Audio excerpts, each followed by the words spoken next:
चलिए गाइस, अब हम स्टार्ट करते हैं आगे इस चैप्टर की कहानी। अभी तक जो भी हमने पढ़ा वो नॉर्मल चीजें थी जो आपने 11th में भी पढ़ा होगा। जितनी भी कंसंट्रेशन टर्म थी हो सकता है आपने 11th में भी पढ़ा होगा, हो सकता है कुछ टर्म्स आपने यहाँ पढ़ी 12th क्लास में। अब हम बात करेंगे, जो टॉपिक है अपना वो है सॉल्युबिलिटी यानी विलयता।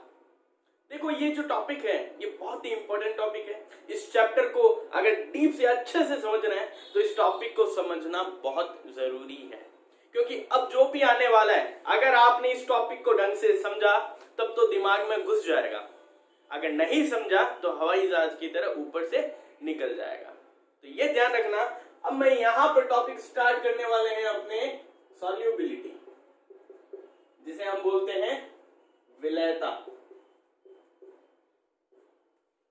तो गाइस सॉल्युबिलिटी को सबसे पहली बात ये आती है कि डिफाइन कैसे करें, कैसे पता लगता है। सॉल्युबिलिटी का सिंपल सा मतलब ये है, कोई सब्सटेंस किसी सब्सटेंस में घुलता है, वही उसकी क्या है, सॉल्युबिलिटी है। अब इसको डिफाइन करने का तरीका क्या है, तो सुनना। मेरे पास क्या होगा, सॉल्यूट होगा, और मेरे पास क्या होगा, एक सॉल्वेंट होगा। क्या होगा, सॉल्वेंट। मैं ये देखूंगा एक सॉल्यूट का पर्टिकुलर अमाउंट, या मैं बोल सकता हूं इस सॉल्यूट का मैक्सिमम अमाउंट। अब ये जो अमाउंट है ये दो तरीकों से गिन सकता हूं मैं, या तो ये मेरे पास ग्राम में होगा, या मैं बोल सकता हूं ये मेरे पास किस में होगा, नंबर ऑफ मोल्स में होगा। तो मैं क्या बोलूंगा, किसी सॉल्यूट का मैक्सिमम अमाउंट किसी पर्टिकुलर सॉल्वेंट में या स्पेसिफाइड सॉल्वेंट में। अब मैंने यहां एक वर्ड बोला, स्पेसिफाइड सॉल्वेंट। इसका मतलब क्या है, यहां जो सॉल्वेंट का अमाउंट है वो भी मेरे को क्या रखना है, एक फिक्स लेके चलना है, एक स्पेसिफाइड लेना है। वो क्या लूंगा मैं, वो किस में होगा, या तो हो सकता है मेरे पास ग्राम में हो, या हो सकता है मेरे पास किस में हो, लीटर में हो।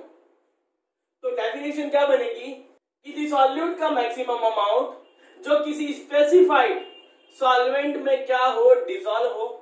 डिसॉल्व होने के बाद वो क्या बनाए, एक सैचुरेटेड सॉल्यूशन बनाए किसी पर्टिकुलर टेम्परेचर या प्रेशर पर, वही उस सब्सटेंस की क्या होगी, सॉल्युबिलिटी होगी यानी विलयता होगी।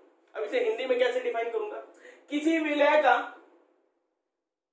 अधिकतम मात्रा, किसी विलय की अधिकतम मात्रा जो किसी निश्चित विलायक में उपस्थित हो और क्या बनाए, वो एक संतृप्त विलयन यानी सैचुरेटेड सॉल्यूशन बनाए किसी एक पर्टिकुलर टेम्परेचर या प्रेशर पे, यानी किसी स्पेसिफाइड टेम्परेचर या प्रेशर पे, वही उस सब्सटेंस की क्या होगी, सॉल्युबिलिटी होगी। अब यहां पर बात आती है कि हमारे पास जो सॉल्यूट होते हैं वो अलग अलग टाइप के होते हैं। सॉलिड भी होता है, गैस भी होता है, लिक्विड भी होता है। अब जो सॉल्वेंट है उसके भी यही तीनों टाइप होंगे, सॉलिड, लिक्विड और गैस। अब मैं चाहता हूं किसी सॉल्यूट को किसी सॉल्वेंट में डिसॉल्व करना, तो यहां पर आपकी 12th क्लास में दो टाइप की सॉल्युबिलिटी आपको पढ़नी है। किसी सॉलिड की लिक्विड में सॉल्युबिलिटी, यानी आपके पास जो सॉल्यूट है वो क्या है, आपके पास सॉलिड है और उसको आपने किस में डाला है, किसी लिक्विड में डाला है। एक तो इसका पढ़ना है, दूसरा आपको पढ़ना है कोई गैस है आपके पास और उस गैस को आप किस में डिसॉल्व करना चाहते हो, किसी लिक्विड में। तो उसकी सॉल्युबिलिटी कैसे निकालेंगे, कैसे पता करेंगे, कैसे फाइंड आउट करेंगे, वो आपको अगर पढ़ना है।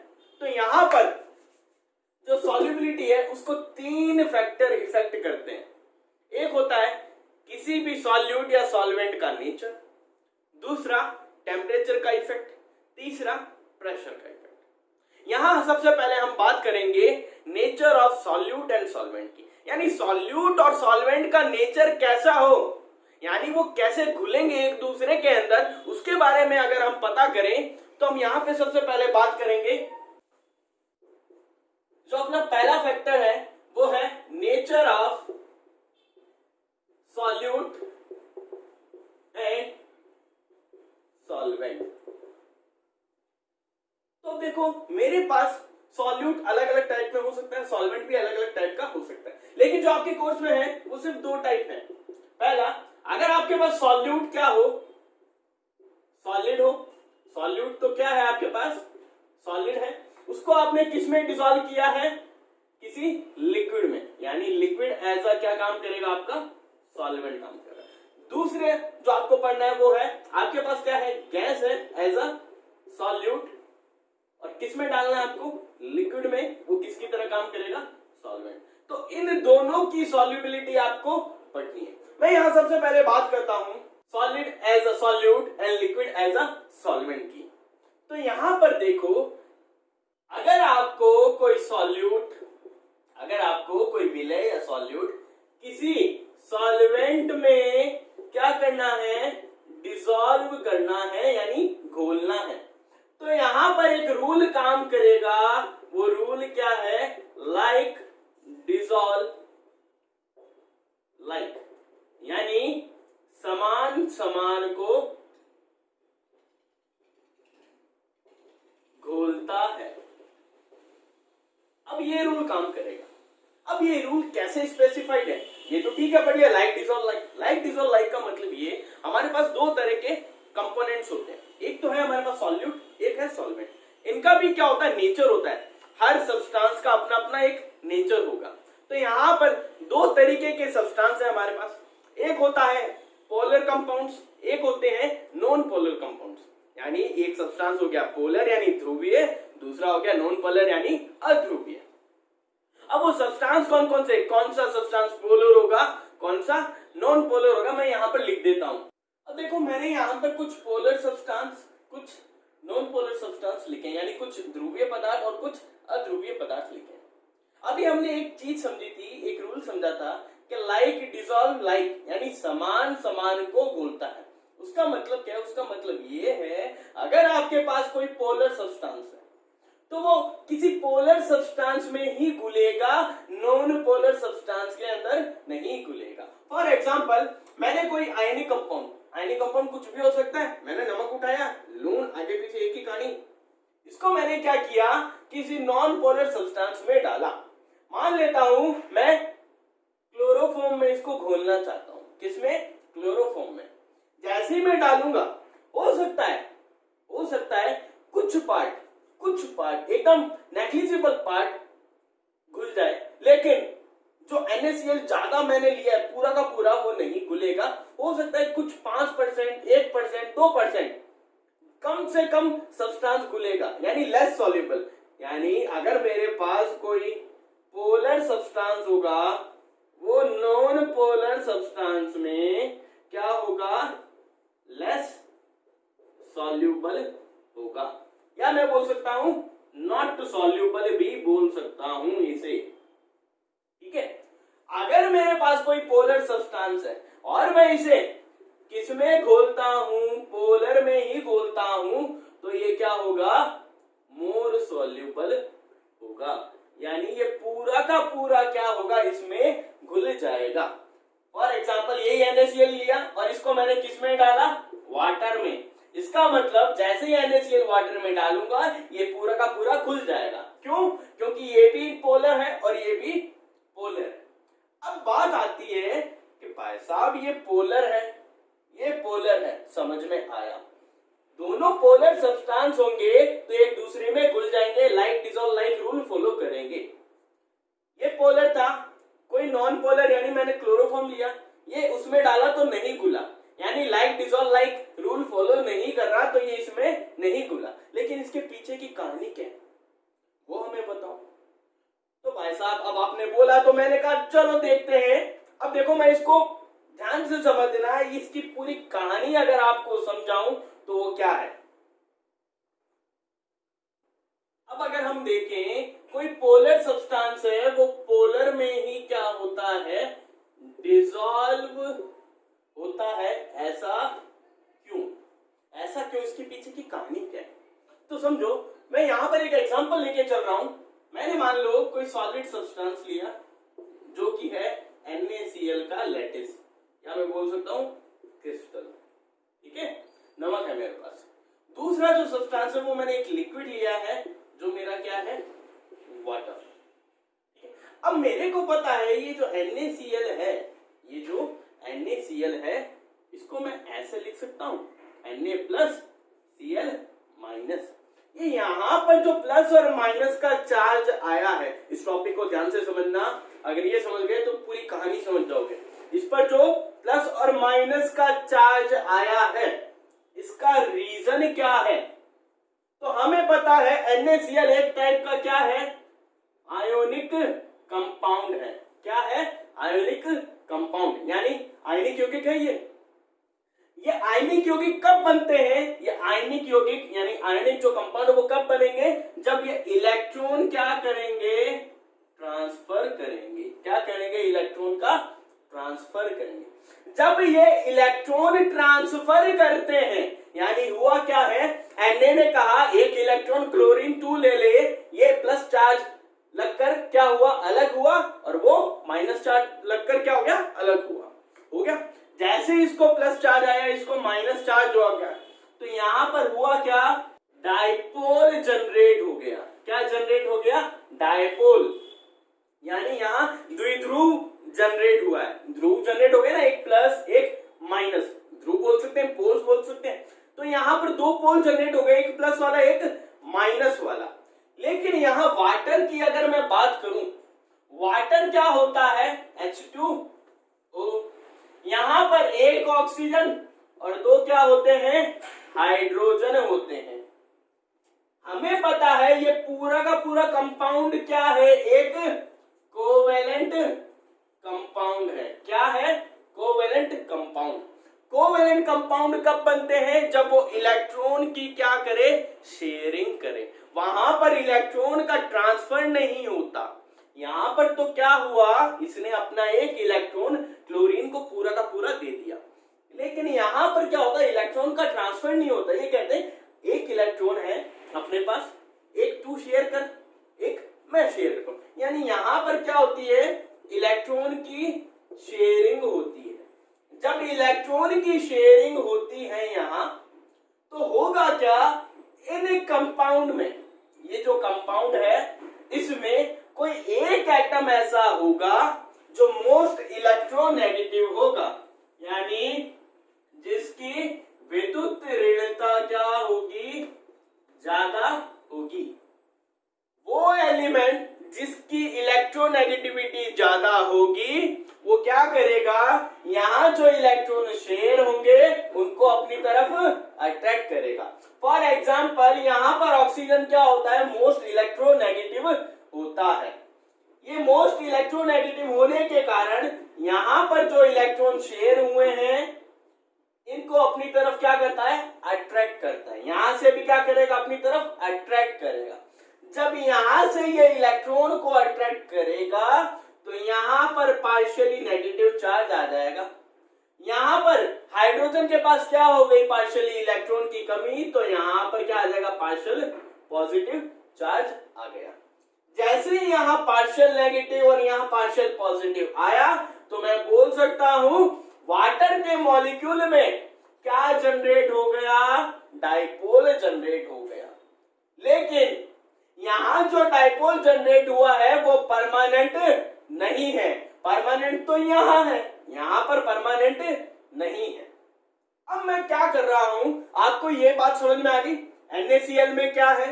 डाइपोल परमानेंट है, यहां डाइपोल परमानेंट नहीं है।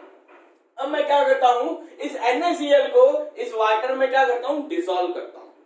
जैसे ही मैं इस NaCl को वाटर में क्या करूंगा? डिसॉल्व करूंगा, तो अपने को एक बात पता है कि भाई साहब जब NaCl डिसॉल्व होगा, कब डिसॉल्व होगा? जैसे ही पानी में जाएगा तो ये टूटेगा अपने आयंस में। अब सुनो, यहां पर NaCl की स्ट्रक्चर क्या होती है? आप लोगों को पता है, कौन सी? FCC। अब मेरे को पता है FCC स्ट्रक्चर्स में क्या होगी? कुछ वॉइड्स होगी। अगर मैं इस NaCl को वाटर में क्या कर रहा हूं? डिसॉल्व कर रहा हूं, यानी पानी में घोलना चाहता हूं, तो अब होगा क्या? मान लो ये बीकर था मेरे पास, मैंने क्या किया? NaCl को इसमें डिसॉल्व किया। वाटर है यहां, इसमें मैंने क्या डाला है? NaCl। जैसे ही मैं इसको यहां डिसॉल्व करूंगा, तो Na, ये मैंने एक मॉलिक्यूल कंसीडर कर रहा हूं दोनों के। यहां Na का एक मॉलिक्यूल, यहां मान लेता हूं क्लोरीन का एक मॉलिक्यूल। होंगे तो पास पास में, लेकिन मैं दूर दूर लेके चलता हूं। लेकिन मेरे को पता है Na और Cl हम लिखते हैं पास पास में, लेकिन अगर इसकी स्ट्रक्चर आप लोग देखो तो एक Na और एक Cl के बीच में कुछ जगह होती है जिसको अपने क्या बोलते हैं, वॉइड। अब उस वॉइड में कौन होगा, वॉइड में ये वाटर का मॉलिक्यूल जाकर के क्या हो जाएगा भाई साहब, बैठ जाएगा। जैसे ही ये बैठा तो आप लोग खुद देखो, यहां पर पहले जब वाटर का मॉलिक्यूल नहीं था, Na डायरेक्टली किससे अट्रैक्ट हो रहा था, यहां पर फोर्स ऑफ अट्रैक्शन डायरेक्टली काम कर रहा था Na और Cl के बीच में। लेकिन जैसे ही उस वॉइड में जाकर कौन बैठा, वाटर का मॉलिक्यूल बैठा, जिस पर क्या होता है, पार्शियल नेगेटिव और यहां पार्शियल पॉजिटिव चार्ज होता है, यानी आंशिक ऋणात्मक और आंशिक धनात्मक इस पर क्या होता है, आवेश होता है। जैसे ही ये यहां जाकर के बैठा तो हुआ क्या, यहां पर ये है आयन का चार्ज, यहां पर ये है डाइपोल का चार्ज। तो इनके बीच में कुछ इंटरेक्शन होती है जिसे हम क्या बोलते हैं, आयन डाइपोल इंटरेक्शन। क्या बोलते हैं, आयन डाइपोल इंटरेक्शन। जैसे ही इनके बीच में कुछ ना कुछ आकर्षण होगा, ये इसको अट्रैक्ट करेगा और ये इसको अट्रैक्ट करेंगे, आकर्षण ये इसको करेंगे, ऑब्वियस सी बात है। जब इनके बीच में इंटरेक्शन होना स्टार्ट हो जाएगा तो अब होगा क्या, अब इस NaCl के क्रिस्टल में सिर्फ एक तो मॉलिक्यूल है नहीं, होंगे क्या, खूब सारे Na। अब उस Na में क्या होगा, ये वाटर के मॉलिक्यूल, जहां पर ऑक्सीजन क्या करेगा, Na की तरफ पॉइंट आउट होगा और हाइड्रोजन कहां पॉइंट आउट होंगे, क्लोरीन की तरफ। तो इसको मैं ऐसे बोल सकता हूं, ये Na है, इसके ऑक्सीजन एक तरफ पॉइंटिंग करेगा और यहां हाइड्रोजन, फिर ये दूसरा ऑक्सीजन यानी दूसरा वाटर का मॉलिक्यूल, फिर ये तीसरा वाटर का मॉलिक्यूल, फिर ये चौथा वाटर का मॉलिक्यूल। तो इस तरीके से जो एक Na आयन है वो खूब सारे वाटर मॉलिक्यूल से क्या हो जाता है, घिर जाता है। अब आप लोग कहोगे ये खूब सारे कहां से आ गए, बेटा जब आपने FCC के स्ट्रक्चर पढ़ी थी आपने देखा था खूब सारी क्या होती है, वॉइड्स होती हैं। जब खूब सारी वॉइड्स होती हैं तो वहां पर किसी एक Na आयन को अगर मैं पकड़ूं वो खूब सारे वाटर के मॉलिक्यूल से क्या हो जाता है, घिर जाएगा। ये वही मैंने बताया।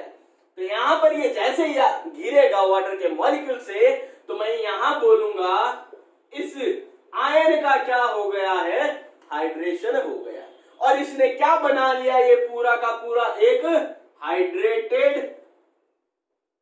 आयन बना लिया।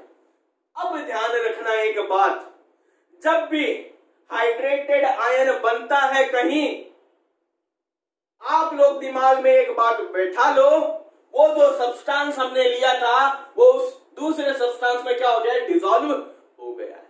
यानी जहां भी हाइड्रेशन होगा वहां वो सब्सटेंस इजीली क्या हो जाएगा, सॉल्यूबल हो जाएगा।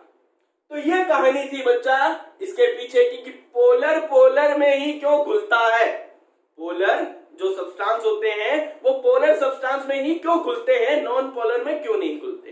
तो ये ध्यान रखना, कहानी पूरी क्या थी। अब यहां पर एक बात चीज और देखें, हाइड्रेशन क्या होता है, आप लोगों ने कभी पढ़ा है, इनवर्सली प्रोपोर्शनल होता है आयन के साइज के, ठीक है। और जो सॉल्युबिलिटी होती है, वो डायरेक्टली प्रोपोर्शनल होती है किसके, हाइड्रेशन के। ये हमने पढ़ा है 11th क्लास में, आप लोगों ने कभी ना कभी पढ़ा होगा। तो यहां पर अगर मैं देखूं, अगर मेरे पास आयन का साइज छोटा होगा, इसका साइज क्या है, छोटा है, तो उसकी हाइड्रेशन क्या होगी, ज्यादा। तो उसकी हाइड्रेशन क्या होगी, ज्यादा। अब ये आयन का साइज छोटा होने से हाइड्रेशन ज्यादा होने का मतलब क्या है, सुनो। अगर आपके पास एक छोटा कैटायन है और एक है आपके पास बड़का कैटायन, जो छोटा कैटायन होगा उसको खूब सारे वाटर के मॉलिक्यूल क्या होंगे, घेर लेंगे। लेकिन जो बड़ा कैटायन होगा उसको बहुत कम वाटर के मॉलिक्यूल क्या होंगे, घेर पाएंगे। इसी को हम क्या बोलते हैं, हाइड्रेशन। यानी किसी एक आयन का खूब सारे वाटर के मॉलिक्यूल से घिर जाना क्या होता है, हाइड्रेशन होता है, ठीक है। तो यहां पर क्या हुआ, आयन का साइज छोटा होगा तो उसका हाइड्रेशन क्या होगा, ज्यादा। जब किसी का हाइड्रेशन ज्यादा यहां देखो हाइड्रेशन ज्यादा कर दिया तो सॉल्युबिलिटी उसकी भी क्या होगी, ज्यादा होगी। अगर मैंने आयन का साइज बड़ा कर दिया तो हाइड्रेशन क्या हो जाएगा, कम हो जाएगा। हाइड्रेशन क्या होगा, कम। अगर हाइड्रेशन कम है तो उसकी सॉल्युबिलिटी भी क्या होगी, कम होगी। तो ये कहानी थी भाई साहब के पोलर में क्यों घुलता है, नॉन पोलर सब्सटेंस में क्यों नहीं घुलता।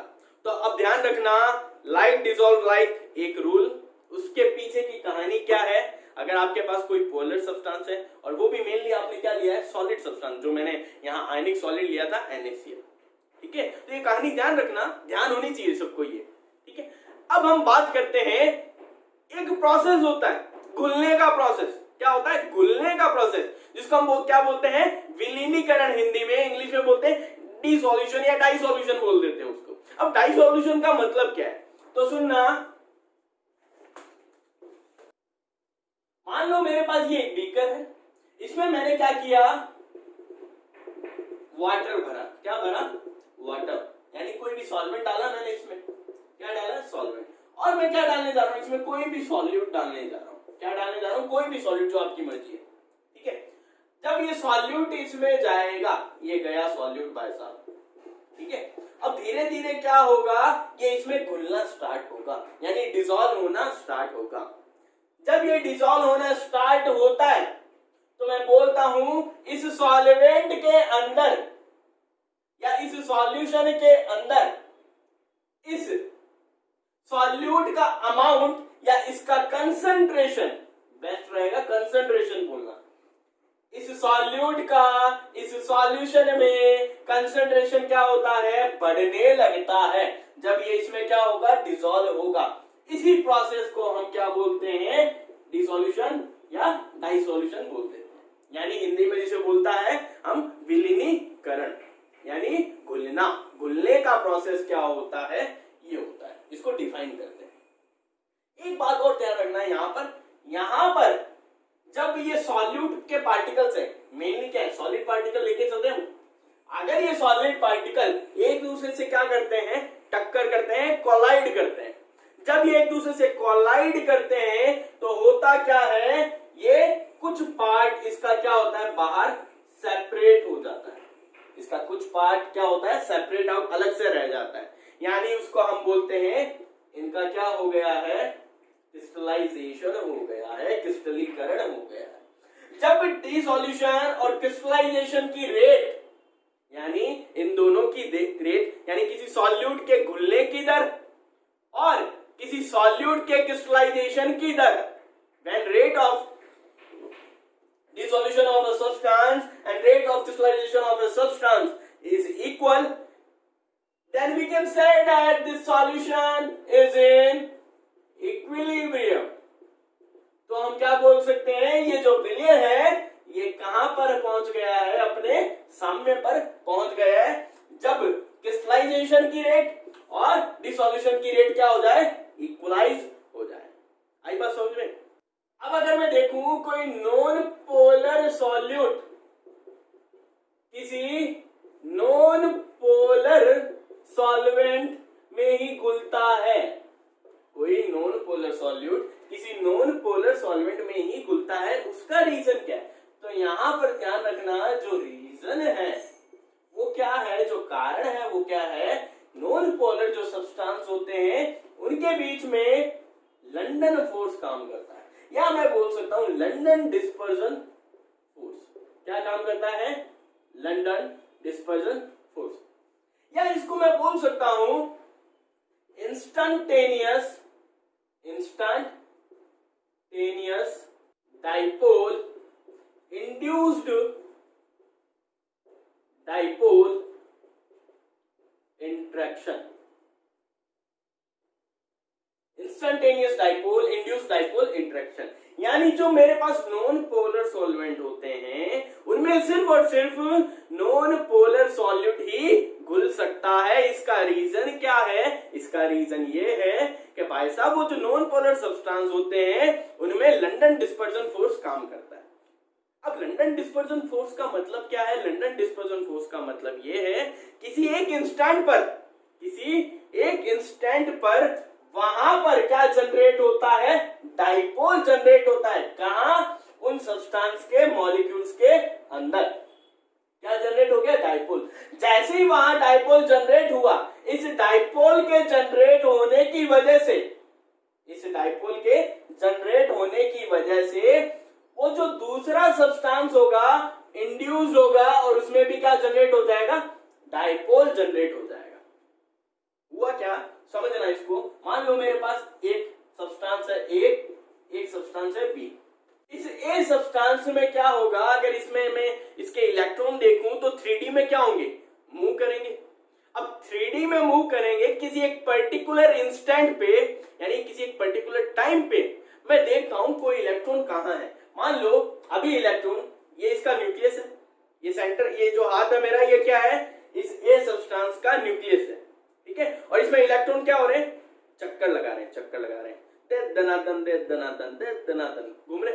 मैं किसी पर्टिकुलर इंस्टेंट पे देखा हूं, मैंने माना यहां पर, इस इंस्टेंट पे जब इलेक्ट्रॉन यहां है तब मैं देखूं तो यहां पर तो क्या चार्ज हो जाएगा, माइनस। इस जगह तो क्या हो जाएगा, माइनस। तो मैंने यहां पर बना दिया, ये यहां पर क्या आ गया, माइनस। क्यों, किसी एक पर्टिकुलर इंस्टेंट पे इलेक्ट्रॉन कहां है, यहां है।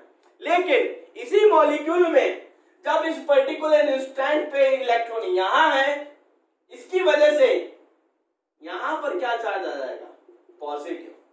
क्या चार्ज आ गया, पॉजिटिव। क्योंकि इलेक्ट्रॉन जब यहां था तब यहां माइनस था, यहां आ गया तो यहां माइनस आ गया, तो यहां पर क्या रह जाएगा, प्लस, पॉजिटिव चार्ज। अब यहां पर इस मॉलिक्यूल में, इस सब्सटेंस के इस मॉलिक्यूल में क्या हुआ है, किसी इंस्टेंट पे क्या जनरेट हुआ है, डाइपोल जनरेट हुआ। क्या जनरेट हो गया, डाइपोल। जैसे ही ये डाइपोल यहां इस मॉलिक्यूल में जनरेट किया और इस सब्सटेंस को मैं क्या कर रहा हूं, इसमें डिसॉल्व करना चाहता हूं, तब होगा क्या, इस पर डाइपोल जो जनरेट हुआ है इसकी वजह से यहां पर क्या लिखा है मैंने, इंड्यूस। इस सब्सटेंस में क्या हो जाएगा, अगर यहां प्लस चार्ज है तो यहां पर क्या आ जाएगा, माइनस। क्यों, क्योंकि इंड्यूस होगा। और पीछे यहां जो बचा वो क्या रह जाएगा, प्लस। यहां पर इसमें क्या हो जाएगा, डाइपोल जनरेट होगा। लेकिन वो किसकी वजह से जनरेट हुआ है, इसके इंडक्शन की वजह से, इसके इंडक्शन की वजह से यहां पर क्या जनरेट हुआ है, डाइपोल। तो ये कहानी बस ध्यान रखना, ये क्या होता है, नॉन पोलर। नॉन पोलर में क्यों बोलता है, ये उसकी कहानी है, ठीक है। दिमाग में प्रेशर मत लेना, मैं पहले ही बोल रहा हूं, ये कहानी मैंने सिर्फ तुम्हें समझाई है। अगर नॉन पोलर में घुलता है, उसका रीजन क्या है, क्यों घुलता है। हम क्या करते हैं, ऊपर से पढ़ लेते हैं, नॉन पोलर में घुलता है, लेकिन कभी हम ये नहीं देखते कि ये क्यों घुल रहा है, इसका कारण। तो उसकी कहानी ध्यान रखना, बस नॉलेज होना चाहिए हमें इस चीज का। क्या होता है, यहाँ पर लंदन डिस्पर्जन फोर्सेस काम करते हैं। अब लंदन डिस्पर्जन फोर्सेस का मतलब क्या है, यहाँ पर इंस्टेंटेनियस, किसी एक पर्टिकुलर इंस्टेंट पे क्या होता है, किसी एक मॉलिक्यूल में डाइपोल जनरेट होता है। जब उस मॉलिक्यूल में एक पर्टिकुलर इंस्टेंट पे क्या जनरेट हुआ, डाइपोल जनरेट हुआ। क्या जनरेट हुआ, डाइपोल जनरेट हुआ। तो उस डाइपोल, उस मॉलिक्यूल में डाइपोल जनरेट होने की वजह से वो जो दूसरा सब्सटेंस है जिसमें मैं इस सब्सटेंस को घोलना चाहता हूं, वो क्या हो जाएगा, इंड्यूस होगा, यानी उसमें इंडक्शन होगा। इंडक्शन की वजह से इस सब्सटेंस में क्या हो जाएगा, चार्ज आ जाएगा, यानी डाइपोल जनरेट हो जाएगा। इसकी वजह से ये इसमें क्या हो जाएगा, आसानी से घुल जाएगा, आसानी से डिसॉल्व हो जाएगा। आई बात समझ में। अब हम बात करते हैं, ये तो थी कहानी किसी सॉलिड सब्सटेंस की जो किसी लिक्विड में क्या हो रहा है, डिसॉल्व हो रहा है, ठीक है, यानी solubility of solids in liquids. अब हम बात करेंगे solubility of gases in liquid. अब हम बात करेंगे गैसेस को अगर मैं एज अ सॉल्यूट लूं और उसे कहां डिसॉल्व करूं, यानी लिक्विड में। यहां पर काम कौन करेगा, liquid as a solvent and solute as a gas. तो यहां पर पीछे की कहानी क्या है, तो हमें पता है वही लाइक डिसॉल्व लाइक रूल। ये रूल हर जगह काम करेगा, किसी को किसी में घुलना है तो ये रूल अप्लाई करो। यहां पर भी क्या होगा, कुछ हमारे पास पोलर गैसेस होगी और कुछ क्या होगी, नॉन पोलर गैसेस होगी। जब वो पोलर गैस और नॉन पोलर गैस कौन कौन सी है, तो इसको अगर देखें तो पोलर गैसेस देखो, अब यहाँ देखो मैंने लिखी है कुछ पोलर गैसेस और कुछ नॉन पोलर गैसेस, यानी कुछ है हमारे पास ध्रुवीय गैसेस, कुछ है अध्रुवीय गैसेस। देखो हम बात जो टॉपिक पे कर रहे थे वो तो हमारा क्या है, nature of solute and solid. उसमें भी हमने दो टॉपिक पे बात करनी थी, solubility of solids in liquid and solubility of gases in liquid. अभी तक हमने बात की थी solubility of solid in liquid, अब हम बात कर रहे हैं solubility of gases in liquid की।